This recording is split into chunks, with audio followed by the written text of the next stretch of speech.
Hi hello friends, welcome back to our channel. ఈరోజు వీడియోలో schools ఉన్నప్పుడు పిల్లలకి morning 6 AM to 8 AM routine ఎలా ఉంటుందో చూసేయండి. ఇక్కడ నేను మార్నింగ్ దోశ కోసమని పెసరట్లు వేద్దామని పెసరపప్పు నానబెట్టాను, అదే చూపిస్తున్నాను. నైటే కౌంటర్ టాపు అలాగే గ్యాస్ అంతా క్లీన్ చేసుకొని పెట్టుకుంటాను. అయినా ఒకసారి ఉదయం లేవగానే మళ్ళీ ఈ వైపుని కొంచెం తడిచేసి తుడిచేస్తానమాట. ఎందుకంటే నైట్ బొద్దింకలు అవి తిరుగుతూ ఉంటాయి కదా, అందుకని ఒకసారి అలా క్లీన్ చేస్తాను. ఫస్ట్ ఇక్కడ రైస్ కడిగేసుకొని పక్కన పెట్టుకుంటున్నాను. రైస్ కొంచెం నానిద్ది కదా వండేలోపు. 6కే లేస్తాను, అంతకన్నా ముందేం కాదు. 6 నుంచి 8 వరకు ఈ పిల్లల పనే సరిపోతుందనమాట. ఇంకేం పని చేసేది ఏమి ఉండదు. ఇక నేను ముందుగా పెసరపప్పుని కడిగేస్తున్నాను పెసర దోశల కోసమని. ఆ పొట్టేమి తీసేయను, అలాగే ఉంచుకొని దోశలు వేస్తాను అనమాట. బాగుంటుంది. ఆ పొట్టు తీసేస్తే ఇంకా ఏం ప్రోటీన్స్ ఉంటాయి, ఆ పొట్టులోనే ప్రోటీన్స్ అన్నీ ఉంటాయి కాబట్టి నేను పొట్టు తీయకుండానే ఈ పెసరపప్పు అనేది గ్రైండర్ చేసేస్తాను. ఏం లేదు, ఈ పెసర దోశల కోసం 1 గ్లాసు పెసరపప్పు, ఇవి పెసర గుళ్ళే, పప్పు కాదు. ఒక 3/4 గ్లాసు 3/4 బియ్యం తీసుకోవాలి. తీసుకొని నైట్ నానబెట్టేసేసుకుంటే మార్నింగ్ అలా నానిపోతుంది కదా. వాటిలో ఒక 4-5 సార్లు శుభ్రంగా వాష్ చేసేసుకొని గ్రైండ్ చేసేసుకోవటమే. ఇక్కడ నేనైతే మిక్సీ జార్లోనే వేసుకుంటున్నాను, ఎందుకంటే కొంచెమే కాబట్టి గ్రైండర్కి వేయట్లేదు. ఇది ఒక్క రోజుకేనమాట. ఒకరోజు తినడానికి కొంచెం కష్టంగా తింటారు ఇంట్లో, అందుకని నేను ఒకసారిగా వేస్తాను ఎప్పుడైనా సరే పెసరట్లు. మిక్సీ జార్లో ఈ పెసరగుళ్ళు అలాగే ఆ రైస్ కూడా కడిగేసుకొని వేసుకోవాలి. వేసుకున్న తర్వాత ఇందులో ఒక చిన్న పచ్చిమిర్చి ముక్క, అలాగే అల్లము, 1 స్పూను జీలకర్ర వేసుకొని గ్రైండ్ చేసుకోవాలి. కొంచెం గ్రైండ్ చేసుకున్న తర్వాత మధ్యలో కొద్దిగా సాల్ట్ వేసుకొని కొంచెం వాటర్ పోసుకొని మళ్ళీ గ్రైండ్ చేసుకోవాలి. బాగా లూజ్గా మనం నార్మల్ దోశలు వేసుకుంటాం కదా, అలా లూజ్గా కాకుండా మరీ గట్టిగా కాకుండా కొంచెం మీడియంగా గ్రైండ్ చేసుకోవాలి. అప్పుడే పెసరట్లు బాగా వస్తాయి. 7:30 కల్లా టిఫిన్, వీళ్ళకి లంచ్ బాక్సులు మొత్తం ప్రిపేర్ చేసేయాలి. లేచిన దగ్గర నుంచి కిచెన్లోనే సరిపోతుంది ఈ 2 గంటలు. వేరే పని అంటూ ఏం చేయను. ఇంకా లేచి బ్రష్ ఒకటి చేస్తాను అంతే, ఇంకా ఏ పని చేయను. వాళ్ళు వెళ్ళిన తర్వాతే పని మొత్తం చేసుకుంటాను నిదానంగా. వీళ్ళని రెడీ చేయడం, వీళ్ళకి టిఫిన్ పెట్టడం, లంచ్ బాక్సులు సర్దటమే ఈ 6 to 8 సరిపోతుందన్నమాట. ఇక్కడ పెసరపిండి అయితే అయిపోయింది.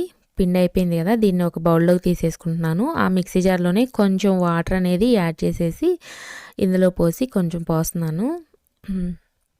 మరీ ఎక్కువేమి యాడ్ చేయట్లేదు, దోశలు సరిగ్గా రావు ఎక్కువ యాడ్ చేసిన, అందుకే ఈ కొంచెం వాటర్ మాత్రమే యాడ్ చేస్తున్నాను.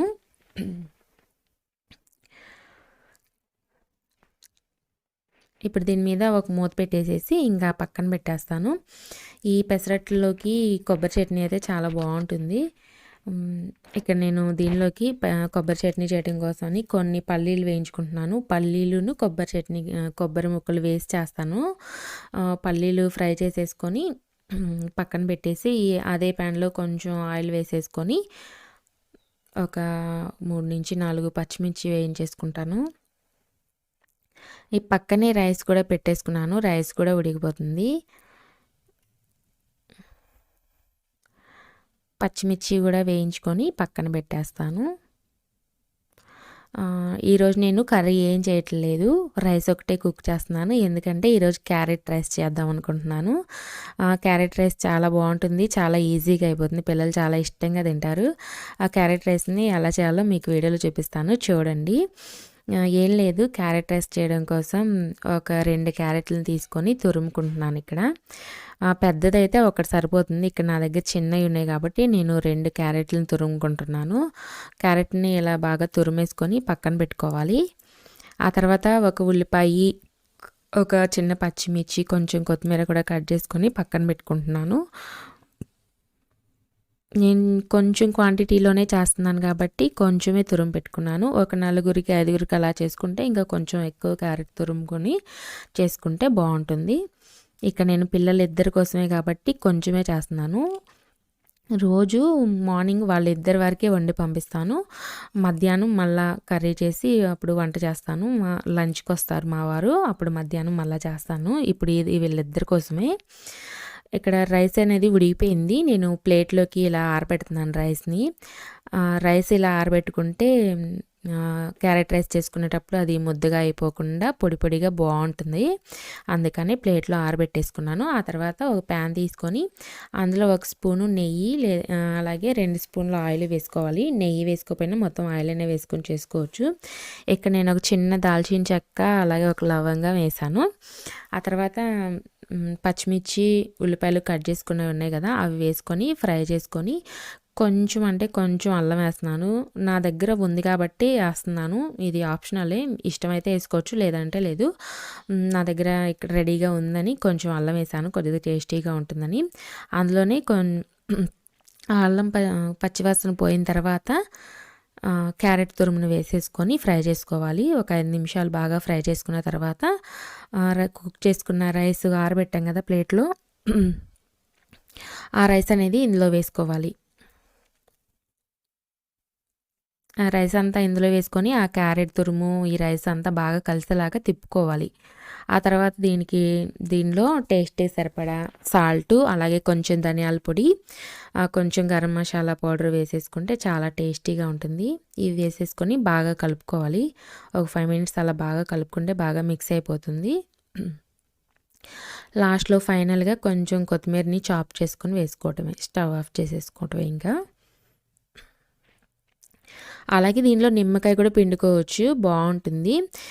ఏంటంటే ఇక్కడ నేను నిమ్మకాయ పిండట్లేదు, ఎందుకంటే దీనికి కాంబినేషన్గా కొంచెం పెరుగు కూడా చేస్తున్నాను, పెరుగు చట్నీ.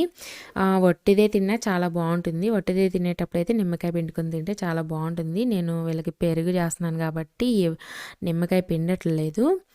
ఇదిగోండి అయిపోయింది క్యారెట్ రైస్, చాలా ఎమ్మీగా ఉంది. ఇలాంటి రెసిపీస్ చాలా ఈజీగా అయిపోతాయి. ఇక్కడ క్యారెట్ రైస్ చేయడం అయిపోయిన తర్వాత నేను ఇక్కడ చట్నీ చేసేస్తున్నాను. నేను చట్నీ కోసం కొన్ని కొబ్బరి ముక్కలు అలాగే పల్లీలు వేసేసి పచ్చిమిర్చి, కొన్ని వెల్లుల్లి రెబ్బలు, జీలకర్ర వేసేసి మిక్సీ పట్టేస్తున్నాను. ఇదేమి నేను అంతగా వీడియో ఏం చూపించట్లేదు, జస్ట్ మీకు నార్మల్గా చెప్తున్నాను. చట్నీ చేసేసి తాలింపు వేసేసాను. తాలింపు వేసి పక్కన పెట్టేసుకుంటున్నాను. చట్నీ కూడా అయిపోయింది. ఇంకా ఈ పిల్లల్ని లేపేసి బ్రష్లు చేయమని చెప్పాలి. వాళ్ళని లేపి బ్రష్లు చేయమని చెప్తున్నాను. వాళ్ళు లేచి బ్రష్లు చేసి వాళ్ళే స్నానాలు చేసేసుకుంటారు. ఇక నేను పెరుగు చట్నీ చేస్తున్నాను. పెరుగు చట్నీ కోసం ఆనియన్స్, కొంచెం కొత్తిమీర అలాగే క్యారెట్ తురుము కూడా పక్కకి తీసాను. కొంచెం క్యారెట్లు విడిగా తినమంటే అసలు తినరు. క్యారెట్ తింటే చాలా మంచిది కదా, బ్లడ్ పడుతుంది, కానీ వీళ్ళు ఎంత చెప్పినా కానీ తినరు. అందుకని నేను ఇలా ఎక్కువ పెరుగులోనే క్యారెట్ తురుముని ఎక్కువ వేసి పెరుగు చట్నీ చేసేస్తాను. ఇలా చేస్తే వాళ్ళకి ఇష్టం, చాలా బాగా తింటారు. ఇలాంటి రైస్లోనే కాకుండా మామూలు వైట్ రైస్లో కూడా ఇలా పెరుగు చట్నీ చేసి క్యారెట్ తురుము ఎక్కువ వేసిస్తే బాగా తింటారు. అలా అయినా సరే కొంచెం క్యారెట్ తింటారనే హ్యాపీనెస్ నాకు ఉంటుంది కాబట్టి ఇలా వేసిస్తానన్నమాట. మార్నింగ్ టైంలో అయితే వాళ్ళిద్దరే స్నానం చేసేస్తారు, ఎందుకంటే నేను స్నానాలు కూడా నేనే చేపిస్తే టైం సరిపోదు. 8కే బస్సు వచ్చేస్తుంది వాళ్ళది, స్కూల్ బస్సు. అందుకే వాళ్ళిద్దరు స్నానాలు చేస్తారు. వాళ్ళ డాడీ వాళ్ళని కొంచెం డ్రెస్లు అవి వేసి రెడీ చేస్తారనమాట. ఇంకా త్వరగా అయిపోవాలంటే పిల్లలు ఉన్నప్పుడు ఇద్దరు కలిసి పని చేసుకుంటేనే త్వరగా అవుతుంది కదా, అందుకని వాళ్ళ డాడీనే రెడీ చేస్తారు మార్నింగ్ టైంలో వాళ్ళని. వాళ్ళైతే బ్రష్లు చేసి స్నానాలు చేసి రెడీ అయిపోయారు. స్నానం చేసిన తర్వాత టిఫిన్ చేస్తారు ఇద్దరును.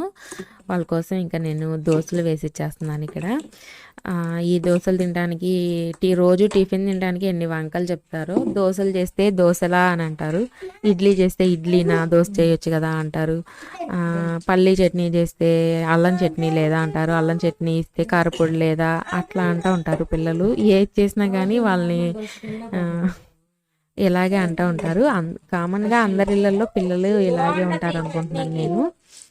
ఇక్కడ మా బాబు అయితే చూడండి రోజు ఏదో ఒక వంక పెడతాడనమాట టిఫిన్ దగ్గర.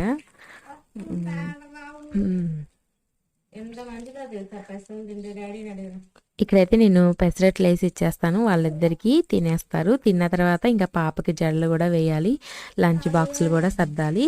7:30 కల్లా మొత్తం ఈ పనులన్నీ అయిపోతే 7:30కి ఇంకా వాళ్ళు బ్యాగ్స్ అవి కొంచెం సర్దుకొని అప్పుడు వెళ్తారనమాట. ఒక 10 నిమిషాల ముందే వెళ్తారు.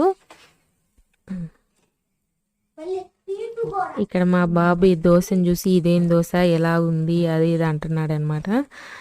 పెసరట్రా తింటే చాలా మంచిదని చెప్తున్నాను నేను.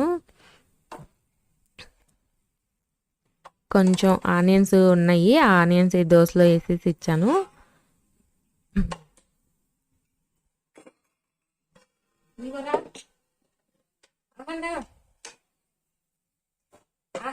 అయితే వాళ్ళకి టిఫిన్ ఇచ్చేసాను, ఇద్దరికి తినేస్తున్నారు. వాళ్ళిద్దరే తింటారు, నేను తినిపించే అవసరం లేదు. ఇంకా నేను ఇక్కడ లంచ్ బాక్సులు పెట్టేస్తున్నాను ఇద్దరికి కూడాను. క్యారెట్ రైస్ ఇది 2 బాక్సులు క్యారేజ్ ఉంటుంది కదా, అది కింద బాక్స్లో క్యారెట్ రైస్ పెట్టేస్తున్నాను. పైన బాక్స్లో ఈ పెరుగు చేస్తాను కదా అది పెట్టేస్తాను. రోజు ఇంతే. ఇంకా కూర వండితే మాత్రం కూరన్నం కలిపేసి పెట్టాలి, విడిగా పెడితే తినరు వాళ్ళు కలుపుకొని. కూరన్నం ఒక బాక్స్లో, పెరుగన్నం కలిపేసి ఒక బాక్స్లో పెడతాను. కూరలు అలాంటివి చేసి పెట్టే కన్నా ఈ క్యారెట్ రైసు, ఫ్రైడ్ రైసు, పులిహోర ఇలాంటివి చేసి పెడితే బాగా ఇష్టంగా తింటారు. బాక్స్ మొత్తం ఖాళీగా ఇంటికి వస్తుంది. అలా కాకుండా దోసకాయ అలాంటి కర్రీలు ఏమన్నా చేసి పెడితే మాత్రం బాక్స్లు ఇంకా అన్ని తొక్కులుగా తీసుకొస్తారనమాట. పైన బాక్స్లో పెరుగు పెట్టేసేస్తున్నాను. పెరుగు పెట్టేసి ఇంకా క్యారేజీలు సర్దేశాను కదా, కొంచెం తుడిచేసి పక్కన పెడుతున్నాను. అలాగే ఇంకా స్నాక్స్ కూడా రోజు ఇంకా ఇంట్లోనే ఏ ఉంటే అవి పెట్టి పంపిస్తాను. ఇవి 2 స్నాక్స్ బాక్సులు. వాళ్ళిద్దరికీ స్టీల్ బాక్స్లోనే పెడతాను. ఎక్కువ ప్లాస్టిక్ అంతగా పెట్టాలంటే ఇష్టం ఉండదు నాకు. స్టీలే యూస్ చేస్తాను, లంచ్ బాక్సులు కానీ స్నాక్స్ బాక్స్ కానీ. ఇక్కడ బనానా చిప్సు, బిస్కెట్టు, స్వీటు పెట్టాను ఇద్దరికి. అలాగే ఈరోజు నిమ్మరసం కూడా పెడుతున్నాను. ఇంకా ఈ మార్చి స్టార్ట్ అయిన దగ్గర నుంచి బాగా ఎండలు స్టార్ట్ అయినాయి కదా, అందుకని రోజు వాళ్ళకి మజ్జిగ కానీ ఇలా నిమ్మరసం కానీ చేసి పెడతాను. ఈరోజు ఇవి సబ్జా ఉంటాయి కదా, అవి నానబెట్టేసి కొంచెం ఒక నిమ్మకాయ పిండేసి కొంచెం సాల్ట్ కొంచెం షుగర్ వేసేసి వాటర్ పోసి కలిపేసేస్తాను. ఈ మార్నింగ్ టైంలో చేసేవన్నీ చాలా సింపుల్గానే చేసేసేస్తాను, ఎందుకంటే త్వరగా అయిపోతాయి ఇలా సింపుల్గా చేస్తే.